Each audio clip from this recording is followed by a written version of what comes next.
Well, many people who get involved in gangs don't feel there is any way out, but there is. 17's Emily Moore is in the news center tonight with the stories of two hardcore former gang members who shared their path to freedom. Emily? Tammy, one of the former gang members is a founder of one of the largest gangs in the country called the Mexican Mafia.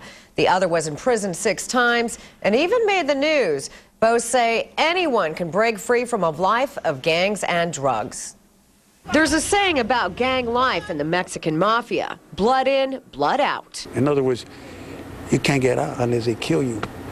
Donald Big D Garcia, one of the founding members of the notorious Mexican Mafia gang, spent 31 years in prison for 2 murders and other crimes.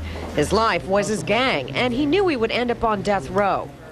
33-year-old Victor Hernandez spent much of his adult life in prison during 6 different stints. He was born to a 14-year-old mother.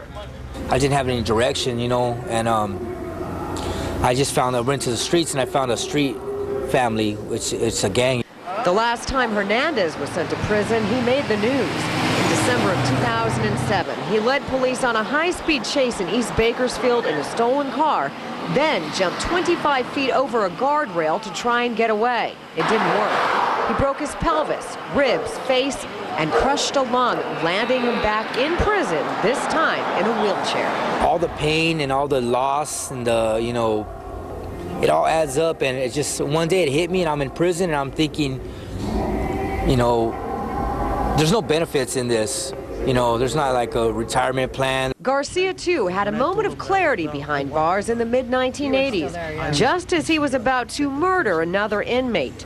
He knew he was going to end up on death row, and he didn't care. Then came a vision of his newborn grandson. Then it showed me that years later, while I was in death row, my grandson was going to end up next door to me, you know, for a murder. Garcia didn't kill the man. Instead, he turned to Christianity in prison, and 22 years later is a gang intervention specialist. You could say, for him, it was blood in, Bible out. I got out by the blood of Jesus Christ. I put my trust in Jesus. As for Hernandez, Stay Focused Ministries planted a seed of hope in him during his troubled youth. And when he was released 9 months ago, he reached out to them. Today, he is a Bakersfield College student with plans to transfer to Cal State next semester with a major in psychology.